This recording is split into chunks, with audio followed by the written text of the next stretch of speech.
Assalamualaikum warahmatullahi wabarakatuh. Ketemu lagi di channel Mas Guru Isbek. Waalaikumsalam warahmatullahi wabarakatuh. Hari ini spesial ya. Kita ngobrol santai bersama seseorang yang begitu spesial buat diri saya pribadi karena beliau ini dulu adalah guru ngaji saya, guru silat saya. Langsung saja kita ngobrol santai bersama Bapak Wiwoho Aji Santoso.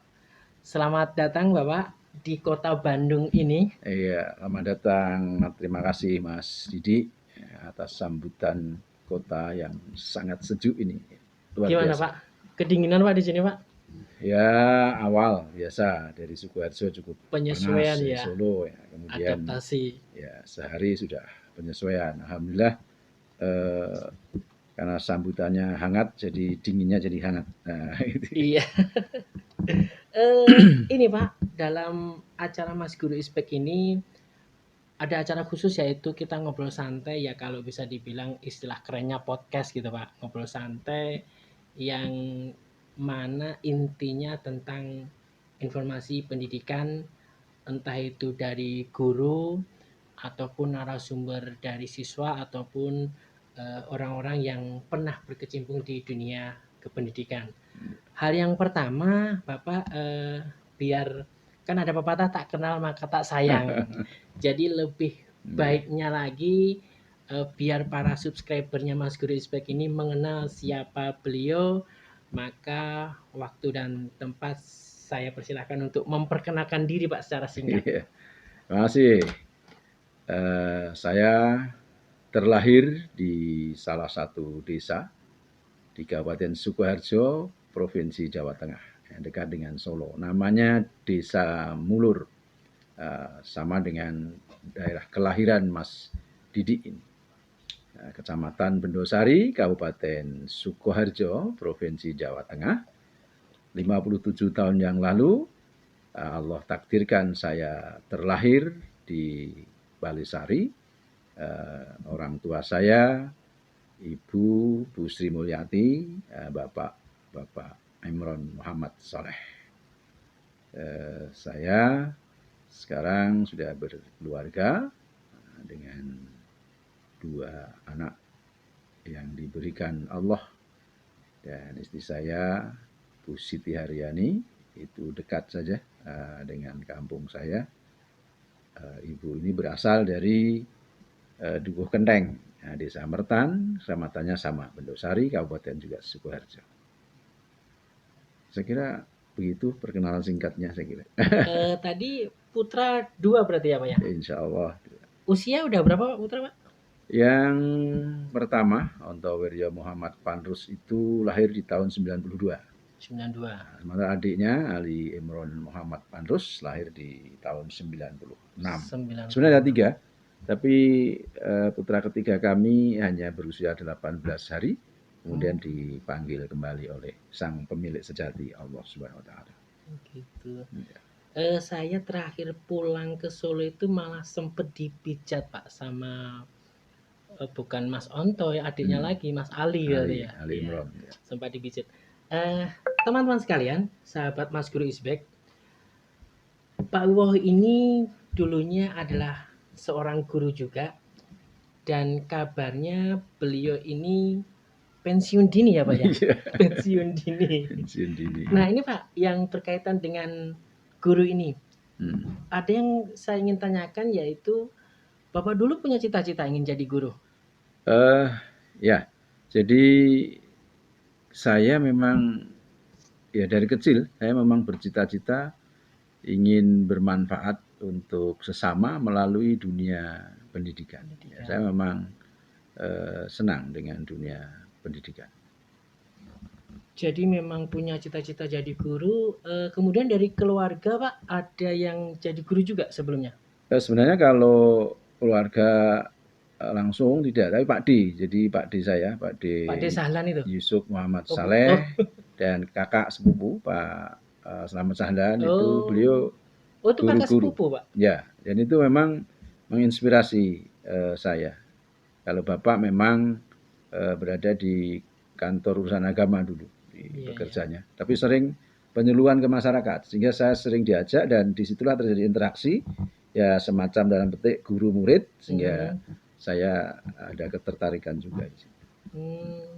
Terus ini Pak, dulu pendidikannya basic Bapak di apa nih, SPG atau apa? Iya, saat itu kalau guru SD itu masih di SPG. SPG. Kalau guru agama namanya PGA. Ya.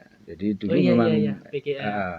anunya basicnya di tahun itu memang SLTA untuk guru itu sudah ada. Pendidikan menengah atasnya itu SPG itu. SPG. Kalau guru-guru agama ya melalui PGA yang 6 tahun gitu. Iya iya.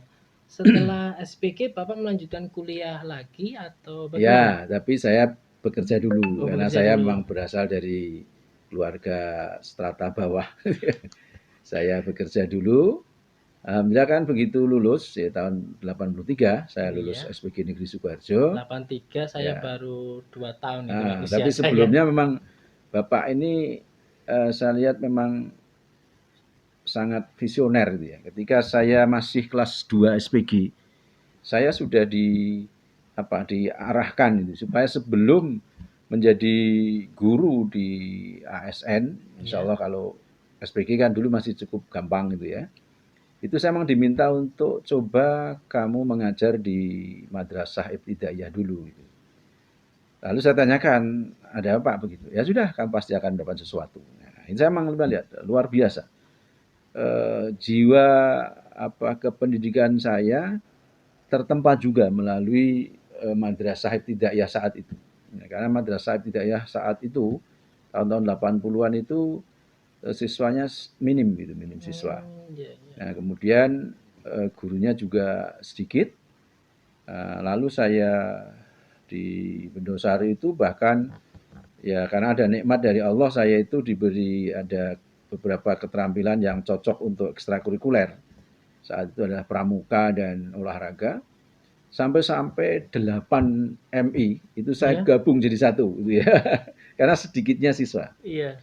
Dan kami memang terlahir dari keluarga agamis, dari jejak nenek moyang memang begitu ya. Dan kami dididik karena memang keluarga besar kami itu secara jam'iyah atau organisasi itu saat itu bisa dibedakan dua. Ada yang aktif di Nahdlatul Ulama, ada yang aktif di Muhammadiyah. Nah, Bapak itu termasuk Pak D, Mas itu termasuk aktif di Muhammadiyah. Nah, saya oleh orang tua diberi kebebasan untuk kemudian saya ajukan konsep, Bapak kalau ini kita lihat sudah muter-muter ini madrasah ini muridnya sedikit, baik NU maupun Muhammadiyah. Kalau kemudian saya punya konsep saya gabung, ya coba aja koordinasi dan konsultasi dengan para madrasahnya, boleh enggak. Akhirnya 8 itu 4 dari madrasah ibtidaiyah Muhammadiyah, 4 dari madrasah ibtidaiyah Wali Songo. Gitu ya. Jadi ini kalau toleransi bagi kami sesuatu yang autentik, bukan lagi teori-teori. Dan alhamdulillah cukup punya dampak di situ. Ya. Oke Bapak, nah sekarang pengalaman menarik Bapak selama menjadi guru. Banyak sih ya. Jadi guru itu sebenarnya hampir semua pengalamannya menarik. Gitu ya. Entah itu yang membahagiakan atau sekalipun yang memilukan. Itu kalau kita niati sebagai pendidik pasti menarik. Gitu, pasti menarik. Nah, saya ada kesan yang mendalam ketika saya diterima sebagai CPNS. Itu kan langsung ditempatkan di daerah Sukoharjo, tapi di daerah terisolir karena memang tidak bisa dari jalan tembus, memang di situ langsung setelah dari jalan raya kira-kira 3 kilo itu langsung hutan karet. Nah, di situ saya sudah menerapkan bagaimana dituntut situasinya, dituntut. Ketika saya berhadapan dengan murid yang kalau pasaran, jadi dulu ada Pon dan Kliwon itu pasaran kota ya. Oh, Pasaran di kota itu artinya saat pasar itu ya, Pak? bukan, pasaran itu hari di mana pasar itu paling ramai gitu. Nah Iya gitu. iya iya Itu iya. Pon dan Kliwon. Pon dan Kliwon. Nah, itu ada beberapa anak itu yang memang untuk menopang kehidupannya dia Iya. harus jualan kayu bakar. Nah, Hmm. karena saya sudah lama berkecimpung di dunia pendidikan non formal, ya, pramuka, pencaksilat dan sebagainya, saya sebagai guru formal itu tidak memarahi ketika dia datang di sekolah jam 8, Iya. jam 8 seperempat itu. Saya justru berikan support, berikan penyemangat Iya iya. bahwa kamu tetap harus masuk, nggak apa-apa, Pak Iya, Guru nggak akan betul. marah ketika kamu datang jam. Karena saya tahu kalau itu saya marahi pasti dia nggak mau sekolah Iya. dan Iya. kemudian menjadi nggak bagus lah bagi generasi penerus itu. Nah, itu yang pertama. Yang kedua, belum musim atau belum terbiasa dengan orang tua asuh. Saya melihat ada anak yang sangat luar biasa minat membacanya sehingga saya beri sebutan memang si kutu buku itu. Wah, tapi luar biasa anak itu. Padahal dari keluarga yang ya seperti kecilnya saya, jadi sangat-sangat. Sehingga saya kemudian berpikir, Bismillah, saya akan membawa anak ini dengan kemampuan saya agar dia tidak berhenti hanya tamat sekolah dasar. Karena Iya. sampai berapa tahun ya saya mengajar sampai mungkin sampai 5 tahunan itu nyaris nggak ada yang melanjutkan ke SMP dan sederajat, nggak ada di daerah. Nah, anak ini coba saya kawal, saya kemudian sampaikan pada ibunya karena memang sudah yatim dari bahwa bagaimana kalau kemudian biar bersekolah. Nah, pasti jawabnya kita tahu bahwa nggak ada biaya. Nah, saya sudah bertekad, Bismillah, sekemampuan saya karena saya CPNS, kemudian PNS itu kan saat itu masih kecil gajinya.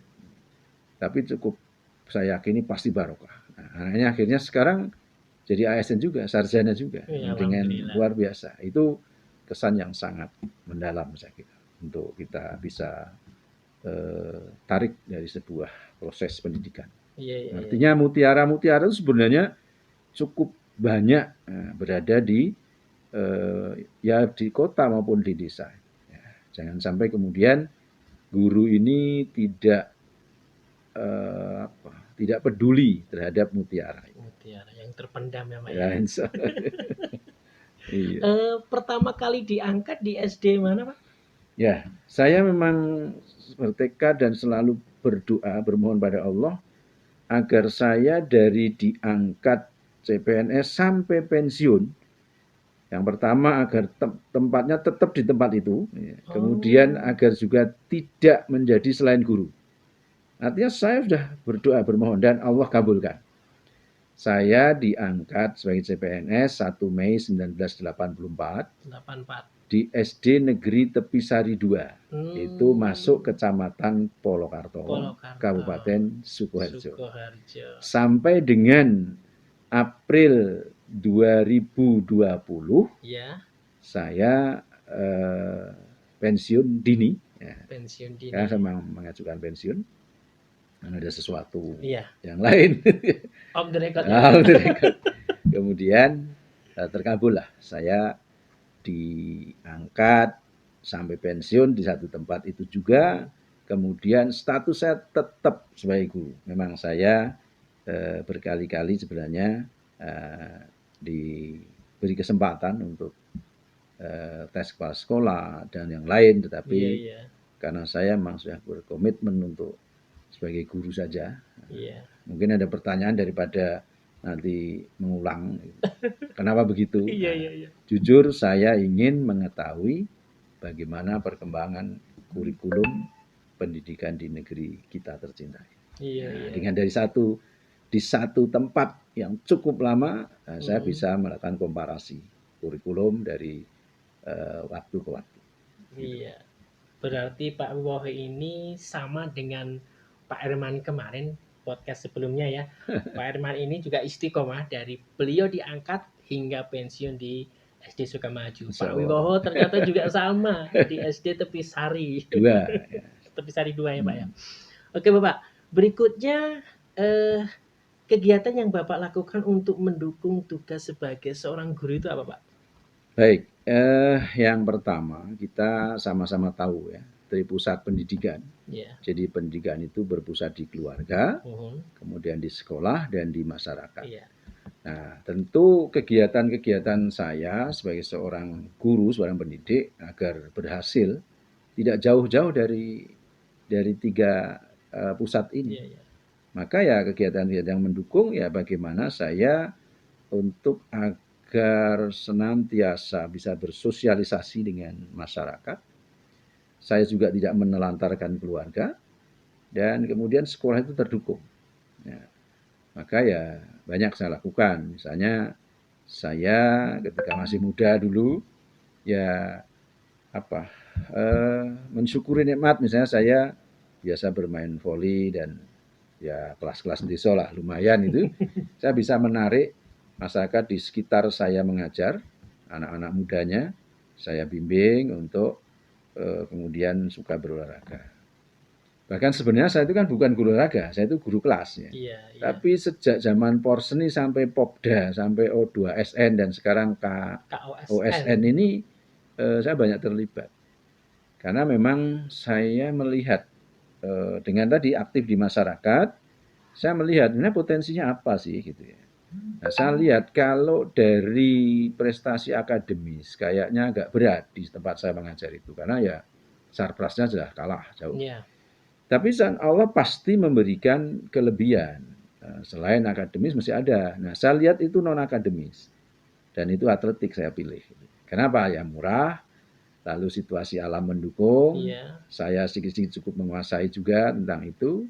Maka selama saya mengajar di situ, alhamdulillah nggak pernah absen siswa kami itu untuk mewakili ke Porseni. Bahkan ada yang sampai tingkat provinsi saat itu. Yang akademis juga ada 1-2, tapi kalau yang non akademis, terutama olahraga, ini insya Allah pasti sana. Gitu. Ya, termasuk pencak silat itu saya juga ajarkan di situ. Nah, kemudian juga masyarakat supaya berpartisipasi, saya ajak pengajian. Karena di situ 100% Muslim. Maka saya adakan pengajian lapangan. Sehingga nanti setelah pengajian itu ya, pengajian ala saya itu memang pengajian, kalau bahasa Solonya itu ya ngaji urip gitu. Jadi artinya ya yang kita kaji itu hal-hal terkait dengan kehidupan. Sehingga setelah selesai, kita open lah ya, pertanyaannya silakan. Apapun gitu ya. Apapun ya nanti sambil masukkan sisi-sisi yang lain, memotivasi agar anak itu disekolahkan. Ini di zaman tahun 80-an nggak gampang loh memotivasi orang tua di tingkat desa untuk menyekolahkan anaknya. Karena ketika lulus SD itu sudah bisa bekerja. Nah, ke kota itu jadi urban, sudah macam-macam bisa dilakukan dan secara materi kebendaan gitu ya, keduniawian, saya sebagai guru yang berpuluh tahun dibanding dengan anak-anak saya yang kemudian bekerja itu hanya mungkin 10 tahun lah sudah jauh gitu ya. Yeah. Tapi kan kita harus visioner, itu nggak boleh terjadi. Kemudian saya juga aktif di dunia-dunia yang edukatif gitu, misalnya pramuka. Yeah. Saya aktif di pramuka. Ya dari tingkat ranting sampai nasional, alhamdulillah saya pernah menikmati itu ya. Jadi saya 2 kali sebagai salah satu pembina di kontingen Jambore Nasional di Kabupaten Sukoharjo. 86 itu di Cibubur, kemudian 2006 justru di sini di Sumedang ya kalau enggak salah. Ini yang saya pernah ikuti itu. Nah, karena di situ banyak hal itu bisa mendukung dari suksesnya pendidikan karakter terutama. Olahraganya pun juga begitu. Saya sebenarnya juga suka bola, suka voli, suka badminton dan macam-macam. Tapi yang paling saya tekuni pencak silat. Pencak silat. Ya, mungkin Anda gitu ya. Pasti ada sesuatu. Gitu. Oke, Bapak. Berikutnya saat ini Pak, di kala pandemi, Hmm. apakah Bapak melihat tantangan atau resiko terhadap anak didik dalam pembelajaran masa pandemi? Dan jika ada, bagaimana antisipasinya? Ya, jadi secara langsung kebetulan saya sudah tidak begitu banyak mengalami karena saya sudah minta pensiun di Iya. tahun 2020. Nah, tetapi apa ya, memang saya itu suka dengan pendidikan. Sehingga sekalipun saya secara formal kedinasan saya sudah pensiun, saya kegiatan juga nggak jauh-jauh dari pendidikan. Ada beberapa hal, ya, termasuk KWSN ini saya sudah sampaikan ke PBIPSI maupun ke panitia pusat prestasi nasional bahwa ada plus dan minusnya itu. Jadi kalau saya kan berangkatnya begini, segala sesuatu yang terjadi di dunia ini nggak ada kecuali atas izin Allah. Nah, tinggal bagaimana mensikapinya. Kalau kita mensikapinya dengan lillah, ya, dengan sesuai dengan tuntunan Allah, pasti akan ada barokahnya, ada hikmahnya.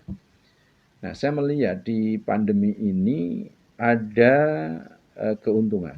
Artinya mau tidak mau, suka tidak suka, kemudian dipaksa orang itu mengenal IT. Sesuatu ya memang eranya era digital. Ya memang itu harus, akhirnya toh orang harus mengenal itu. Itu dari sisi ya. Tapi juga ada sisi lain sebagai guru tentu dan orang tua ini harus benar-benar terjadi simbiosis mutualis gitu. Artinya nggak bisa kemudian diserahkan guru saja atau guru pokoknya seorang tua aja, nggak bisa. Ini harus bareng termasuk para tokoh masyarakat. Kalau pengetahuan, saya masih meyakini bisa dengan daring itu bisa. Gitu. Insya Allah, sekalipun juga tetap tidak optimal ya, tapi pasti bisa. Hanya kita selain mengajar itu kan mendidik. Nah, dalam hal mendidik inilah yang kemudian perlu kewaspadaan ekstra. Karena apa itu? Ada nilai dan sikap yang itu bagus kalau kemudian melalui keteladanan. Nah, ini. Jadi nilai dan sikap inilah yang saya kira harus hati-hati karena bisa hilang. Bisa hilang. Kenapa hilang? Karena yaitu nilai dan sikap itu transfernya itu bukan dengan teori, tapi dengan keteladanan. Mohon maaf kalau yang muslim tentu tahu surah An-Nahl 125. Nah, kalau yang konsep sudah Allah, bagaimana? Apa kita bisa membantah? Ud'u ila sabili rabbika bil hikmah. Jadi bi al hikmah dengan keteladanan itu menjadi paling utama untuk mengajak manusia berjalan dalam garis Tuhan. Garis Tuhan itu, garis Allah itu kan ya tujuan pendidikan kan semuanya mesti mengarah kepada garis Allah. Nah itu strategi mengajar utamanya adalah bi al hikmah dengan keteladanan. Nah inilah yang kemudian mestinya perlu menjadi kajian mendalam oleh semua pihak, termasuk Nun Sewu. Mohon maaf ya, saya sekalipun tadi saya katakan sudah tidak lagi sebagai pendidik formal, tapi rasa tanggung jawab sebagai orang yang lebih tua, sebagaimana Nabi SAW sabdakan bahwa anak itu semuanya kan putih, gitu ya, bersih.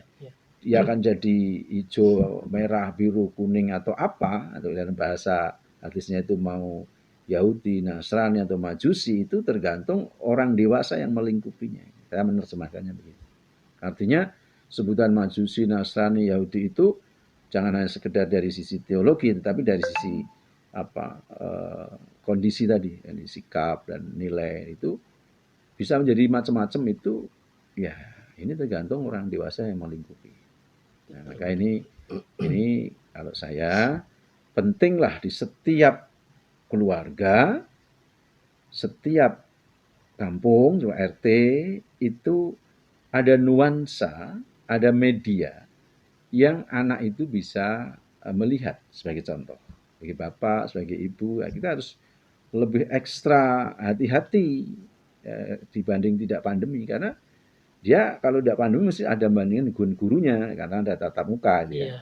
Nah ini nggak ada, dia yang paling dekat ya bapak ibunya. Nah kemudian tetangga. Nah, ini contoh gitu ya. Saya mohon maaf ini para pemirsa dari Mas Guru Isbek. Ya. Nah, saya contohkan dari budaya lokal, ya, budaya lokal di Solo. Gampang itu. Jadi kalau kemudian masyarakat di situ membiasakan bahasanya itu dengan bahasa kromo, ya, sehingga menunjukkan etika yang baik, insya Allah anak-anak yang ada di situ, tumbuh kembang di situ, juga akan jadi bagus. Nah, sayang sekarang ini menjadi sesuatu yang sudah mulai pudar ya, jadi terdegradasi karena global tadi. Sehingga saya pernah membaca buku yang kemudian diperingatkan jangan sampai terjadi split of personality terhadap anak. Jadi pecahnya kepribadian itu berbahaya. Sehingga kemudian negeri kita yang dulu bangsa ini dikenal bangsa yang santun, yang sabar, dan ini sekarang kan mulai ada yang sumbu pendek. Nah ini saya kira masa pandemi ini harus menjadi kajian khusus. Mudah-mudahan Departemen Pendidikan dan Kebudayaan sudah jauh menyiapkan. Mudah-mudahan ya. Betul. Masuk. Oke Bapak, tentang keteladanan tadi. Memang kalau Pak Wiwoho ini salah satu tokoh yang teladan di kampung saya dan cukup disegani. Bahkan saat saya masih ingat Pak, waktu remaja itu ketika misalkan kita ngerokok ya, waduh ini disensor nggak ini? Ketika ngerokok ngelihat ada Pak Wiwoho langsung kita cepet-cepet dibuang itu rokok itu. Dan alhamdulillah Pak, saya sudah lama pensiun dari rokok. Ya, ternyata betul Pak. Ya. Betul, sangat-sangat efek negatifnya itu sangat banyak ternyata. Makanya dari dulu Pak Wiwoho itu melarang untuk tidak merokok. Melarang untuk merokok itu ya, jangan melarang tidak merokok. Oh iya betul, melarang untuk merokok ya. Ya tapi gini sebenarnya. Gimana Pak? Ketika penyanyi dulu masih kecil dan teman-teman Anda itu, saya sebenarnya tidak kemudian secara letterlek melarang merokoknya, tapi karena dari berbagai kajian ilmiah maupun agama dan itu kan juga tidak sampai ke haram gitu ya. Maka saya juga melihatnya hanya begini. Ketika masih usia pertumbuhan, maka saya arahkan agar jangan diganggu, jangan ada gulma itu bahasa tanaman. Betul Pak. Jadi usia pertumbuhan itu kan kira-kira sampai 23 tahun. Biarkan otot ini berkembang optimal gitu ya. Sehingga jangan diganggu. Gulmanya apa ya? Ya tadi zat-zat yang nggak bagus di rokok itu atau di yang lain itu kan akan mengganggu. Tapi ketika ini masih sampai dengan 23 itu masih murni bugaran, nanti akan terbentuk. Sehingga kemudian ketika toh misalnya dewasanya kemudian harus merokok karena alasan tertentu, itu sudah siap kondisinya. Nah ini bedanya itu ya mungkin ya. Jadi nanti para perokok jangan sampai antipati dengan saya itu ya. Artinya saya saja logis-logis saja. Iya. Insya Allah. Oke Bapak, berikutnya ini ceritanya Pak Wiwoho kali ini itu beliau ada acara ke Bandung ya. Jadi saya culik sebentar untuk saya ajak ngobrol santuy gitu. Berikutnya Pak, kegiatan Bapak saat ini apa ini? Yang sekarang ini. Oh iya ini. Sekarang ini kebetulan saya ditugasi oleh pengurus besar Ikatan Pencaksilat Indonesia atau IPSI, PBIPSI, di mana PBIPSI ditugasi juga oleh Kementerian Pendidikan dan Kebudayaan juga pusat PBIPSI, maaf. Persatuan apa? Bela diri, Pak? Bukan. Apa? PB itu pengurus besar. Oh, pengurus besar. IPSI, Ikatan Pencaksilat Indonesia. Oh iya. Itu yang menaungi perguruan-perguruan silat di Indonesia itu, yang formal itu bernaung di IPSI. Nah, itu saya kebetulan salah satu wasit internasional yang dimiliki oleh Wah, kemarin Indonesia. Wasit internasional ini. Saya wasit internasional kelas 3 itu ya. Salah satu yang dimiliki oleh Indonesia. Kalau di Sukoharjo barangkali masih satu-satunya gitu ya. Ya, kalau di Jateng sudah ada beberapa. Nah, itu diminta untuk menjadi ketua pertandingan. Jadi kalau dalam pertandingan silat itu ada kalau pertandingannya seperti ini khusus TGR, tunggal ganda kuat untuk khusus seni gitu, itu ada namanya juri. Nah, tidak ada wasit. Ya, tapi kalau ada pertandingan olahraga dan seni, maka ada wasit. Wasit itu yang memimpin di tengah, gitu ya, dan juri itu yang menilai. Nah, saya kebetulan ada di ketua pertandingan karena perangkat pertandingannya adalah tugasnya itu juri yang menilai, kemudian dewan juri itu yang menata dan kemudian mengontrol penilaian, dan ketua pertandingan. Ya, saya ini menjadi ya namanya ketua pertandingan, ya bertanggung jawab atas pelaksanaan penjurian perlombaan di saat itu. Nah, saya kebetulan salah satu. Ada dua ketua pertandingan. Saya Wiwoho dari Sukoharjo, Jawa Tengah, dan Pak Munajat. Ini kebetulan beliau ini juga wasit internasionalnya bareng saya ya ketika penataannya di Malaysia 2017. Beliau asli orang Soreang kalau nggak salah. Soreang maksudnya Bandung mana itu kalau Soreang? Soreang itu Kabupaten Bandung, Pak. Oh ya, itu beliau ini satu kamar dengan saya ini, tapi ini beliau sedang ada kegiatan dengan teman-teman wasit angkatan beliau 2002 gitu ya. Itu ceritanya. Jadi saya memang ditugasi lebih dulu. Dan saya tidak menduga kalau ketemu Mas Didi yang sekarang punya channel YouTube Mas Guru Ispek. Wah, luar biasa ini. Iya. Kalau kegiatan saat ini di rumah bagaimana, Pak? Oh ya, kalau di rumah saya kira memang karena saya sudah pensiun secara kedinasan, saya secara kegiatan pribadi ya apa ya, saya memang suka gemeni potensi dari dulu, dari kecil saya. Gemeni sebentar, ya, gemeni dalam bahasa Indonesia apa ya? Apa ini? Memanfaatkan potensi gitu. Gemeni ya, Pak ya. Memanfaatkan potensi itu. Jadi karena saya itu suka dengan unggas dari kecil dulu, termasuk membiayai sekolah itu juga saya membantu orang tua melalui unggas. Nah, saya kalau sekarang juga pagi itu sekitar 1 jam 2 jam itu ke kandang, kemudian tapi tetap bernuansa edukatif gitu ya. Jadi kalau ada yang pengen, anak-anak kecil itu pengen belajar memelihara entok misalnya, boleh. Saya kambing atau ayam dan sebagainya.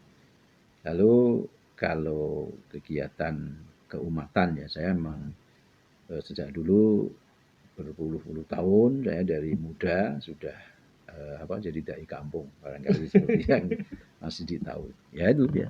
Jadi kegiatan saya keumatan, entah itu pengajian, entah itu kalau ini disibukkan dengan relawan. Jadi saya bersama kawan-kawan Angkatan Muda Muhammadiyah Kabupaten Sukoharjo itu berkecimpung di MCCC. Jadi sebuah lembaga yang dibentuk oleh pimpinan pusat Muhammadiyah untuk berperan aktif membantu masyarakat terkait dengan COVID-19. Nah ini Pak, hubungannya dengan pencak silat tadi. Kalau posisi Bapak sekarang ini di dunia pencak silat sebagai apa, Pak? Oke, jadi saya sebenarnya cukup lama itu ya jadi, tentu awalnya dari siswa, terus jadi pelatih. Jadi pelatih di perguruan saya berasal dari perguruan Tapak Suci Putra Muhammadiyah. Kemudian sebentar Pak, Tapak Suci saya masih ingat hormatnya begini ya Pak. Oh iya, begini. Ini kan menegakkan kebenaran dan menghancurkan kebatilan. Menegakkan kebenaran dan menghancurkan kebatilan. Oh, maknanya itu oh, iya, Pak. Kamu masih lupa. Baru tahu. Ini siswa lupa ini. Ya, jadi saya kalau di IPSI sebenarnya saya cukup lama jadi pengurus IPSI ke Sukoharjo, dan baru 10 Agustus kemarin tahun 2021 ini saya mengundurkan diri, kemudian bisa muskap, dan sekarang sudah digantikan oleh Pak Dr. Andes Haji Wiono, SHMM. Beliau salah satu senior di PSHT di Sukoharjo. Nah, sekarang ketua IPSI-nya beliau, kalau dulu saya. Tapi saya di Jawa Tengah, tetap di anggota lembaga wasit juri, dan kebetulan saya memang salah satu wasit internasional yang dimiliki oleh Jawa Tengah dan Indonesia ini. Sehingga kemudian kalau di IPSI saya lebih ke perwasitan, karena memang kalau sudah wasit itu ya jangan double pelatih gitu. Tapi di perguruan ya saya kebetulan diamanai, ini periode kedua saya sebagai Ketua Pimpinan Wilayah Tapak Suci Putra Muhammadiyah Jawa Tengah. Wilayah itu artinya provinsi, jadi saya Ketua Tapak Suci Provinsi Jawa Tengah. Ini periode kedua. Itu sekitaran itu di pencak silat.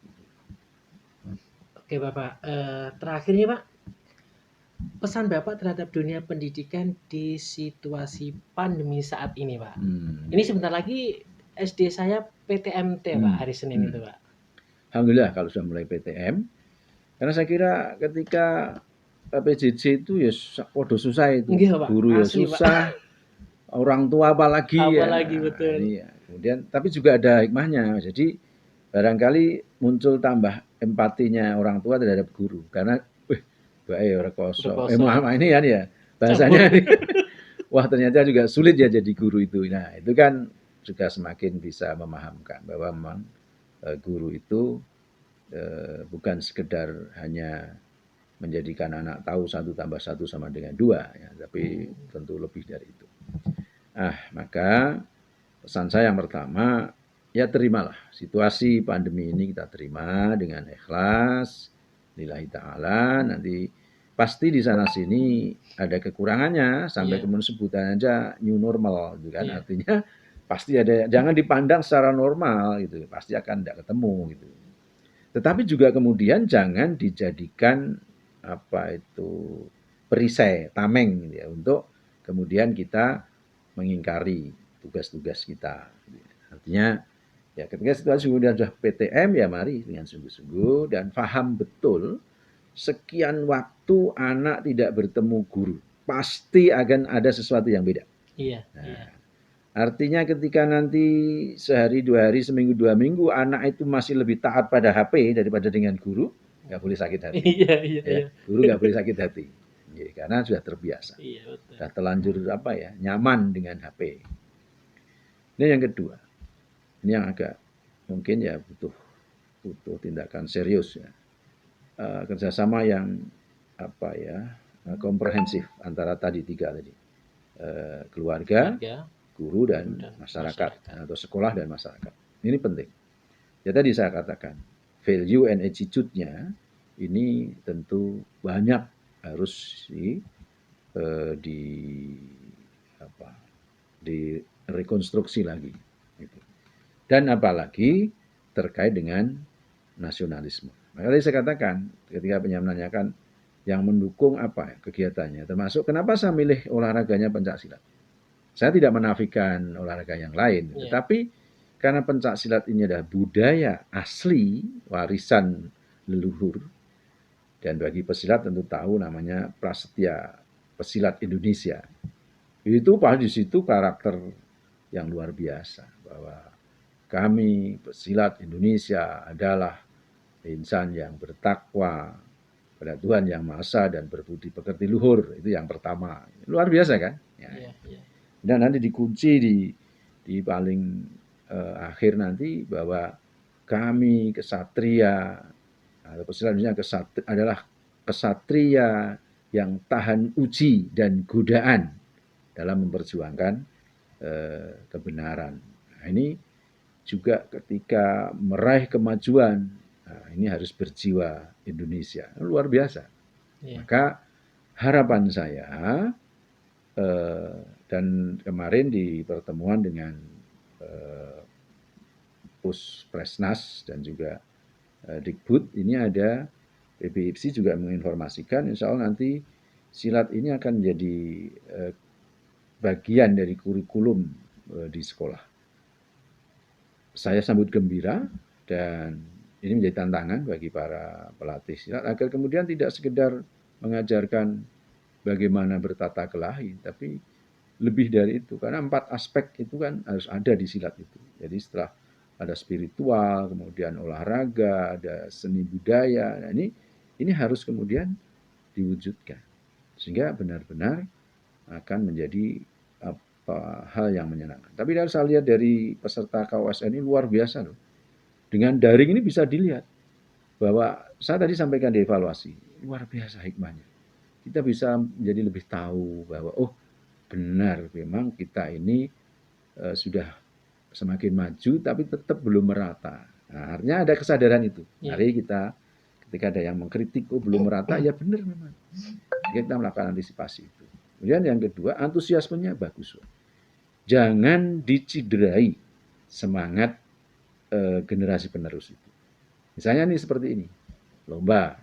Nah, kemudian diciderai, yang kalah dibuat menang, yang menang dibuat kalah. Itu namanya menciderai. Nauzubillah min dzalik. Insyaallah di KWSN ini bisa dibuktikan. Di SMK ini yang saya jadi ketua pertandingan, itu terbanyak juri yang dipanggil itu DKI. Ada 4. Gitu ya. Tapi juaranya nggak ada DKI. Nah, ini kan satu. Tuan rumahnya Jawa Barat. Tapi bukan juara pertamanya di SMK ini Jawa Barat. Nah, ini artinya apa? Insya Allah kami bertanggung jawab dengan saya lihat catatan sebentar ya. Misalnya contoh untuk tentang KWSN ini. Ini saya kira memang penting untuk kemudian dikembangkan, ditindaklanjuti. Ini untuk putra, ini juara pertamanya Sumatera Selatan. Dan itu dari tadi video yang kami evaluasi bersama itu dari Kabupaten Sekayu, bukan dari Kota Palembangnya. Dari Kabupaten Sekayu itu Sumatera Selatan. Cukup. Itu untuk tingkat apa, Pak? SMK. Kemudian baru juaranya Jabar yang kedua. Yang ketiganya Jatim. Nah, itu. Artinya kita akan memberikan apa adanya yang kita ini. Kemudian untuk putrinya itu juara satunya Jateng. Saya masih ingat ini dari Demak. Kemudian yang kedua ini Sumatera Utara. Nah, kemudian yang ketiga Jawa Barat. Nah, di contoh ya kalau yang SMA dan yang lain saya tidak tahu persis karena saya diserai di SMK. Nah, ini artinya bahwa dan ini dilihat dari tampilannya, ini kan luar biasa. Departemen Pendidikan dan Kebudayaan ini memberi kebebasan. Tidak kaku lah aturannya. Jangan harus di atas matras. Ternyata sangat banyak pesilat kita yang dia melakukan gerakan itu, yang untuk lomba nasional, itu masih tanah. Paving, masih rumput, tapi menjadikan sesuatu yang lain bagi saya sangat menarik gitu. Nah, inilah ya harapan-harapan saya di masa pandemi ini ya kita hadapi sekali lagi dengan ikhlas dan senantiasa berlindung hanya kepada Allah. Jangan ada kesombongan di dalam kehidupan kita ini. Karena sesungguhnya COVID-19 ini kan kalau ini sulit saya bahasan Bandungnya apa bahasan? Meleh itu apa? Aduh. Saya juga nggak ngerti itu. Menyadarkan bahwa manusia itu yang mau disombongkan apa? Dengan makhluk Allah yang virus, ya. Jadi virus itu kan sangat-sangat kecil, karena mampu meluluh lantakkan dunia, bukan hanya Indonesia, dunia. Maka pesan dari KWSN yang kebetulan saya menangani di bidang pencaksilat ini. Jangan sombong. Gitu. Mudah-mudahan bermanfaat channel YouTube Mas Guru Isbek untuk kontribusi terhadap bangsa ini. Selama saya bahagia dan bangga punya murid yang sekarang merantau ke Bandung dan dia Iya. sekarang jadi ASN. Alhamdulillah iya, Pak. Di daerah Di Bandung Barat, Pak. Bandung Barat. Ya, Kabupaten jadilah Bandung Barat. ASN yang benar-benar taat Amin. pada regulasi. Amin, amin. Insya Allah Indonesia bangkit. Terima kasih. Kalau sudah dirasa cukup barangkali. Iya, itu tadi ya, obrolan yang daging semua isinya. Jadi para sahabat Mas Guru Isbek, banyak sekali ilmu yang kita dapatkan dari sosok Pak Wibowo Aji Santoso ini. Bahkan kalau Anda masih penasaran, silakan nanti cari sendiri di Google. Pasti Anda akan ketemu dan lebih kenal lagi siapa sebenarnya beliau ini. Terima kasih Bapak atas kesediaannya untuk diajak ngobrol bareng. Banyak terima kasih. Nanti titip salam untuk keluarga di sini. Dan insya Allah akan saya kabarkan kawan-kawan di kampung. Iya Pak, titip salam saya sama rekan-rekan Tuwi, Mas Warsito. Oh banyak sekali di sana. Insya Allah. Oke teman-teman sekalian, itu tadi obrolan kita ya. Jangan lupa selalu dukung channel Mas Guru Isbek ini dengan cara klik tombol subscribe, nyalakan juga notifikasinya. Semoga tontonan ini menginspirasi Anda semua dan bermanfaat. Jangan lupa subscribe, nyalakan juga notifikasinya biar tidak tertinggal video saya berikutnya. Wabillahi taufiq wal hidayah. Wassalamualaikum warahmatullahi wabarakatuh. Waalaikumsalam warahmatullahi wabarakatuh. Alhamdulillah.